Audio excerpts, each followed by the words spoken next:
namni waan kan dubbate Bethlehem intalli jedhamtu beetii show Bethlehem taaffesee LTV televizyinii jedhamu irratti sagantaa dhiyeessaa turte beetii show kan jedhamu achiin duubatti yuutuubii qabdi. Beetiin hiriyaa Jawaarii turte. Jawaar wajjin baay'ee deemti. Jawaarii baay'ee dhiyaatti hariiroo gosa qabanii waan gariirra haasawaan barbaachisaa miti. Amma dallansuu illee qabdinaaf fakkaata. Garuu irri caal wanni ishiin amma haasawaa jirtu kun Jawaar dandeettii hin qabu, Jawaarii hinaaftudha, Jawaar kijibaadha, Jawaar nam sirne qabu miti, Jawaar akkasii miti, Jawaar akkasii, Jawaar suni jette waan Jawaarii hedduu haasofte. Wanni kun cuftinuyyuu dhimmi Jawaar kaasaa jiru. Jawaar waan ishee hin dubbanne, hariiroo namaa hin dubbanne, hariiroo dhuunfaa hin dubbanne. Jawaar Muhammad imaammata biyyi suni bulchiinsa biyyi suni waraana biyyi samiidhaa jirurra dubbatee rakkoon kun furachuu qabda biyyi dandamanaa jechaa jira. Isaan ammoo nama akka beetii kan bobbaasanii beetiin ammoo wanni ishiin beektu nama xiqqeessu, nama busheessu tokko nu amma garas deemnee waa'ee Jawaarii kana kan jettee sun jettee jedhee dubbachuulee hin barbaachisnu. Waa'ee Jawaarii kanaan dura waan hedduu dubbattetu turte. Beetiin gaafa as dhuftellee Jawaarii wajjin waliin turte gaafa suni food soldier Jawaarii Igreenya jaldeemtu Jawaarii jala deemtu turte. Onnilleen ulfafannisaa ture gaafa suni achilleen dubattuu Finfinneellee baay'ee walitti dhiyaatanii waan adda addaatu ture. Mufannoota hin qabdi garuu hariiroon isiif Jawaarii jidduu jiru qabbanaawaa bushaawaa dhufe maal jennaan anu mataan kiyyini hoggansi mootummaa Itoophiyaa guddaan tokko na bilbilee namni xiqqoo quuqama qabu. Bethlehemin intalti jedhamtu kunini beetini basaastudha. Jawaar Muhammad ittimi intal kan ofirra eegi jedhinaan jedha mataan kiyyini. Ani nami naan jedhe nam tokko miti nam lama naan jedhe tokko har'a jechuun as jira tarii na dhagaahullee danda'a. Nama hariiroo waliin qabu kaan ammoo nama guddaa mootummaati. Namuun biltsiginnaallee deeggaru ammoo Abiyyiif Jawaariin akka wal balleessan wal dhabanii hin fedhu.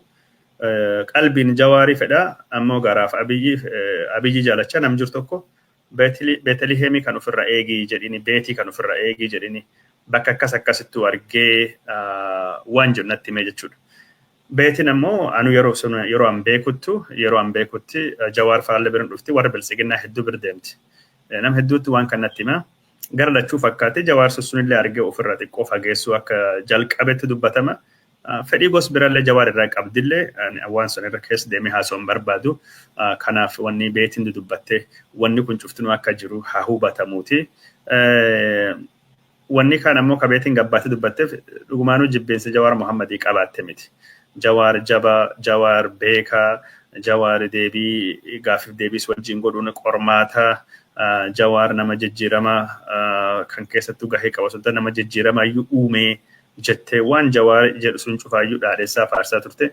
Yeroo sun Jawaar birattuu jaalatamuu fi Jawaar birattuu fudhatamiinsa argachuu fi nama carraaqaa turte.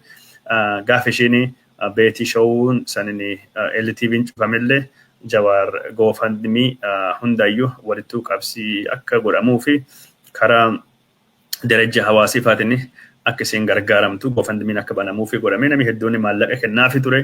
Beetiin kunin hariiroon ishiin Jawaarii wajjin qabdu hariiroo wal xaxaati.